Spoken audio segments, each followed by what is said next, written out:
क्या कहते हैं, शाम को क्या कहते हैं, सुबह भावनाएं बदल जाती है, ट्रांसफर टीचर का नहीं करा पाते, कहते हमारी चलती नहीं, खुद का काम कर रहे हैं, बिजनेस कर रहे हैं, जैसा आपके सरदार शहर के अंदर चल रहा है।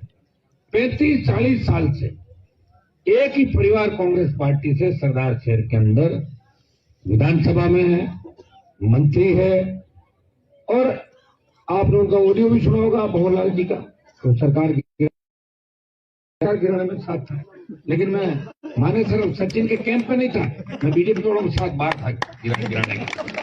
तो भंवरलाल जी कह रहे थे कि मैं थोड़ा सीनियर हूं, मेरा ध्यान ज्यादा रखना,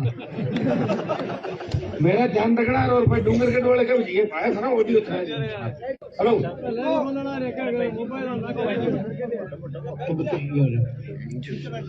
जब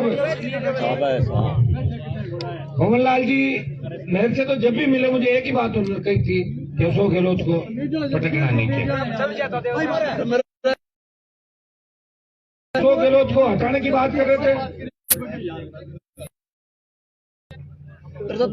अरे आप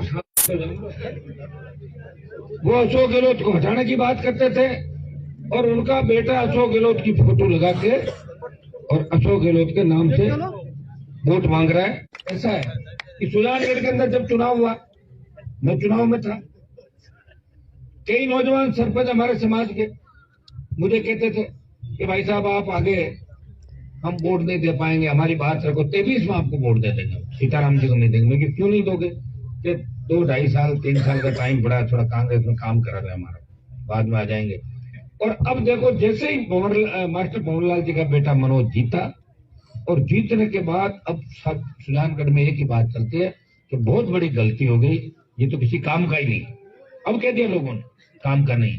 तो भाइयों कहीं ऐसा नहीं हो कि कांग्रेस को वोट डालने के बाद अपने लोग ये पश्चाताप करें कि गलती हो गई, इसके बजाय तो आरएलपी को वोट देते। हनुमान जी कम से कम किसानों के लिए राजस्थान और दिल्ली तक लड़ाई लड़ रहे हैं, किसान के बेटों के लिए लड़ाई लड़ रहे हैं, मैं वोट की अपील करने आपके बीच आया हूं, और मुझे पूरा भरोसा है ये सरदार शहर वो इलाका है, इस बार राजस्थान का आने वाला सरदार, इस सरदार शहर की धरती से आप लोग तय करोगे। ये सेमीफाइनल है, सेमीफाइनल अगर आपने जीता दिया तो फाइनल मुकाबला इस राजस्थान का जवान और किसान राष्ट्रीय लोकतांत्रिक पार्टी के फाइनल मुकाबले में 1 नंबर का बड़ा दल करके कर देगा। भाइयों, मारवाड़ तैयार है पूरा। ये तो आप तो गए हैं मारवाड़ की धरती पे, 43 सीटें मारवाड़ की। सरदार शहर अगर जीतते हैं, बीकानेर, गंगानगर, हनुमानगढ़, चूरू, सीकर, झुंझुनू, ये करीब 50 के लगभग सीटें जो चार्ज हो जाएगी, और एक तरफा तूफान चलेगा आरएलपी का, लेकिन सरदार शहर जीतना जरूरी है। तो जोश और ऊर्जा अगर आरएलपी पार्टी के अंदर कहीं से आएगी, वो सरदार शहर की धरती से आएगी। मैं शेड्यूल कास्ट के मेरे भाइयों से, मेघवाल समाज के भाइयों से और मुसलमान समाज के भाइयों से भी अपील करता हूँ, सर्व समाज से अपील करता हूँ कि जहां भी तीसरी ताकतें खड़ी हुई, जहां भी क्षेत्रीय पार्टियां मजबूत हुई, एक बड़ी जाति के साथ उस इलाके के शेड्यूल कास्ट के लोग और मुस्लिम लोग जब साथ आए, तब जाके सरकारें बनी। उत्तर प्रदेश उठा के देख लो, हरियाणा उठा के देख लो, बिहार उठा के देख लो, और चौधरी चरण सिंह जब प्रधानमंत्री बने और 3 बार जब यूपी के सीएम बने, तो वहां का मुसलमान उनके साथ था, वहां का यादव उनके साथ था, वहां की शेड्यूल कास्ट चौधरी चरण सिंह के साथ थी। हमें उस ताने बाने को वापस मजबूती देनी होगी। मंच में तो आपको ताना बाना दिख रहा कि नहीं दिख रहा? देखो, आप शेड्यूल कास्ट के लोग ज्यादा नजर आ रहे हैं। मेरी आरएलपी पार्टी ऐसी है जिनके प्रदेश अध्यक्ष मेघवाल समाज से पुखराज जी गर्ग। अब पुखराज जी के साथ दिक्कत क्या है कि अभी मेरी गाड़ी में बैठे बैठे वो कह रहे थे कि हम तो समझ रहे थे तो बढ़िया है गर्ग है। अरे मैंने कहा बढ़िया नहीं, ये मेघवाल वाले गर्ग हैं। आप बताओ पुखराज जी, आप पीछे पीछे पुखराज गर्ग मेघवाल लगे हैं इंजीनियर से। और जब राजस्थान के अंदर गहलोत और बीजेपी पार्टियां तोड़ रही थी, बसपा पूरी खरीद ली अशोक गहलोत ने, कांग्रेस में चली गई, लोकदल कांग्रेस में, बीटीपी कांग्रेस में, और कम्युनिस्ट कांग्रेस में। तब राष्ट्रीय लोकतांत्रिक पार्टी ऐसी पार्टी थी जो जिसको कांग्रेस और बीजेपी तोड़ नहीं सकी, मजबूती के साथ खड़े रहे। मैं पुखराज जी को और मेरे पार्टी के विधायकों को धन्यवाद दूंगा। इस विपरीत घड़ी के अंदर इस राजस्थान की जनता की उम्मीद पर खड़े उतरे और मजबूती के साथ तीसरे मोर्चे के रूप में खड़े रहे। तो राष्ट्रीय लोकतांत्रिक पार्टी के तीनों विधायक तीसरे मोर्चे के रूप में खड़े रहे। तीसरा मोर्चा कैसा वो मैं बता दूं आपको कि राजस्थान की विधानसभा के अंदर कांग्रेस के खिलाफ हर मोर्चे पर लड़ाई लड़ते हैं, और जब कांग्रेस और बीजेपी हाथ मिला लेते हैं कई मामलों के अंदर, तब भी आरएलपी के विधायक आपको बेल में मिलेंगे या बोलते हुए आपको मिलेंगे।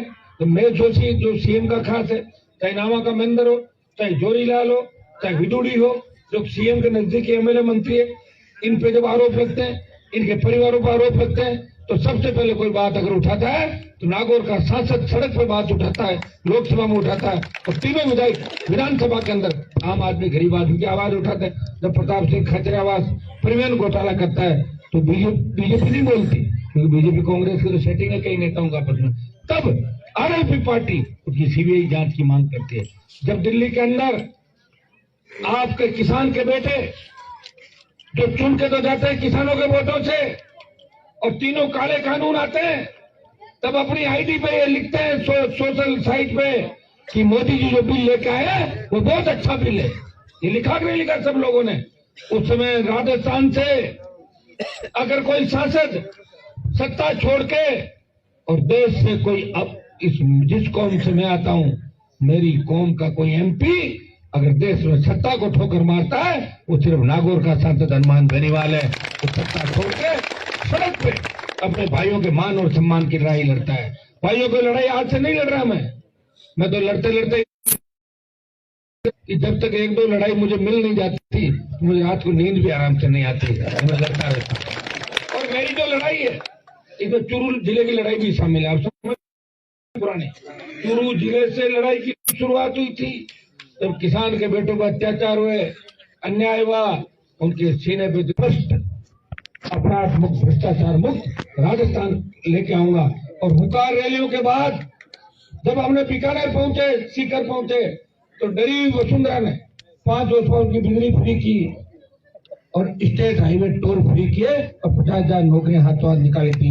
भाइयों, मैं आपको विश्वास दिलाता हूं कि किसी भी, जब अंग्रेज आए थे